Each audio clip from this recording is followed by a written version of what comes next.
Hello coin enthusiasts, welcome back to our channel where we explore the fascinating world of numismatics. Today we're diving into a piece of American history, one that might be sitting in your pocket change right now.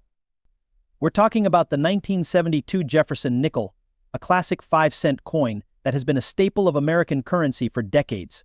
In this video we'll uncover the circulating value of this coin, its unique features, and why it holds a special place in the hearts of collectors. So let's get started. The Jefferson nickel has been in continuous production since 1938, replacing the Buffalo nickel. The coin features an image of Thomas Jefferson, the third president of the United States and the principal author of the Declaration of Independence. The design, created by sculptor Felix Schlag, showcases a left-facing portrait of Jefferson on the obverse side and a depiction of Monticello, Jefferson's Virginia home, on the reverse side. The 1972 Jefferson nickel doesn't just represent a 5-cent value. It's a piece of the ongoing history of American currency. 1972 was an era marked by significant social and political changes in the United States, and coins like this one reflect the period's enduring connection to Americas. It's worth noting that nickels minted in Philadelphia do not carry a mint mark, whereas those from Denver bear a small D to the right of Monticello on the reverse side. When examining your 1972 Jefferson nickel, look for this mint mark. While the mint location itself doesn't significantly impact value in circulated condition, it's an important detail for collectors and could matter more in higher grades. Speaking of condition, let's discuss what circulated means. A circulated coin is one that has been used in everyday transactions.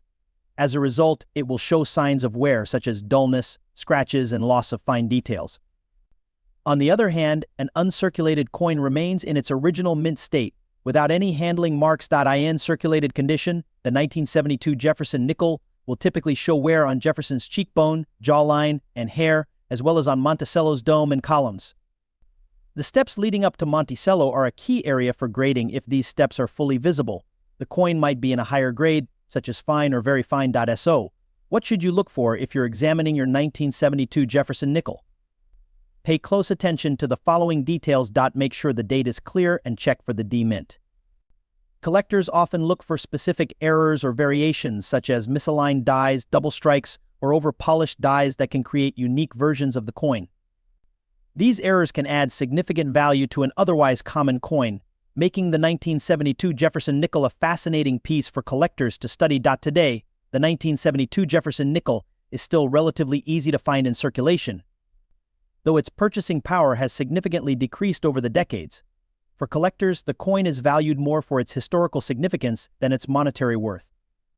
While most 1972 nickels found in circulation are only worth their face value, those in uncirculated condition or with unique errors can fetch higher prices. If you're interested in starting a collection, the 1972 Jefferson nickel is a great place to start.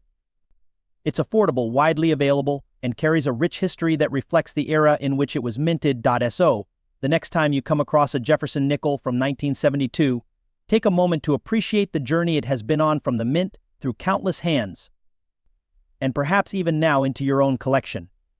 This small coin has played its part in American history. Examine the high points of the coin: Jefferson's hair, Monticello's dome, and the steps.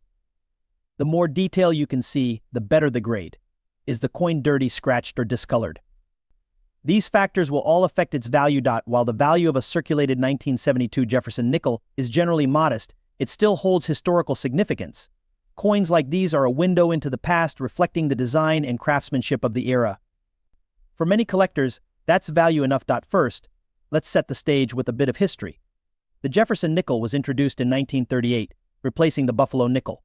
The coin was designed by Felix Schlag, who won a public competition for the new design.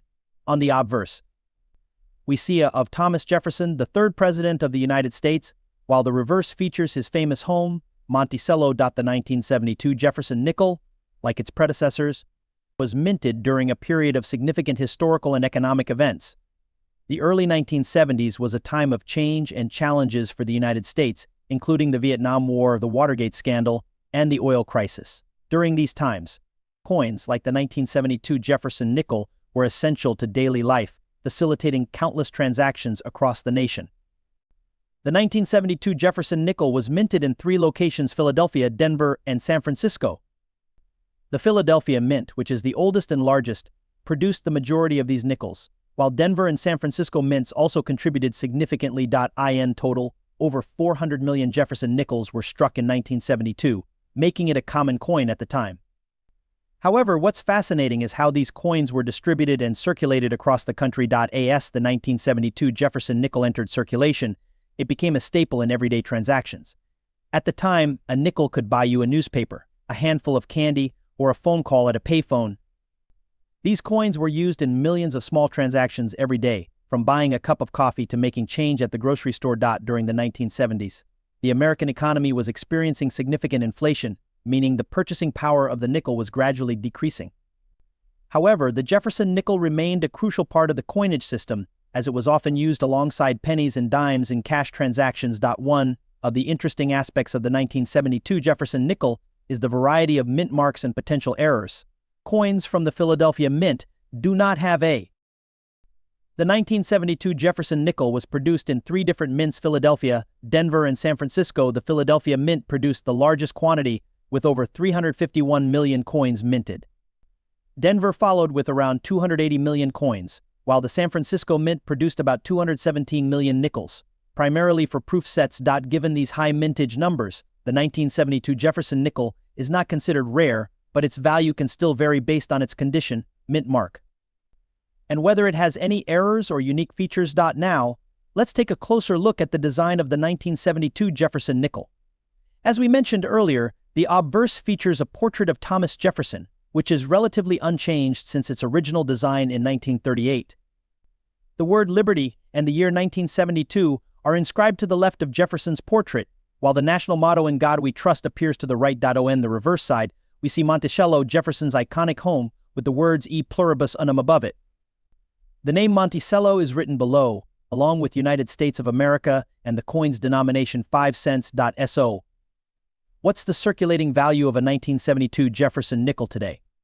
Since the coin was made in large quantities and is, however, if you come across a coin in extremely fine condition or better, it's worth considering having it professionally graded, as this could increase its value. Uncirculated coins, which show no signs of wear, are the most valuable, especially if they have a sharp strike and original luster. The Jefferson nickel has been a staple of American currency since its introduction in 1938, replacing the Buffalo nickel. The design, created by Felix Schlag, was chosen after a nationwide competition and has become one of the longest-running designs in U.S. coinage history. Felix Schlag, a German-American sculptor, won the competition with his depiction of Thomas Jefferson on the obverse, or front, of the coin. The reverse, or back, features Jefferson's home, Monticello.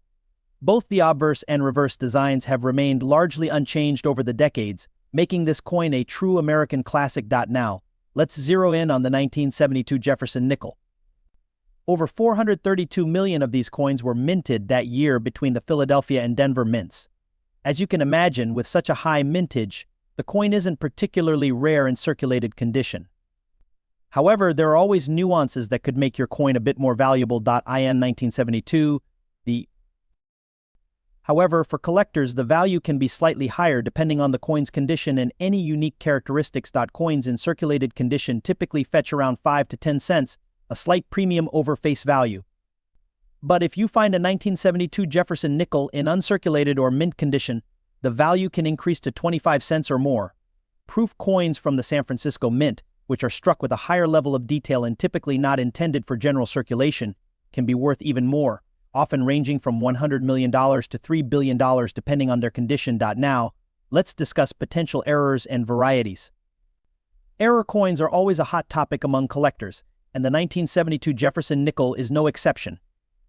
Some of the most sought-after errors include coins with double die obverses or reverses, off-center strikes, or coins struck on improperly prepared planchets. For example, a double die obverse error, where the design is accidentally struck twice, creating a doubled image, could increase the coin's value significantly, sometimes ranging from $100 million to $50 million or more, depending on the severity of the error and the coin's condition.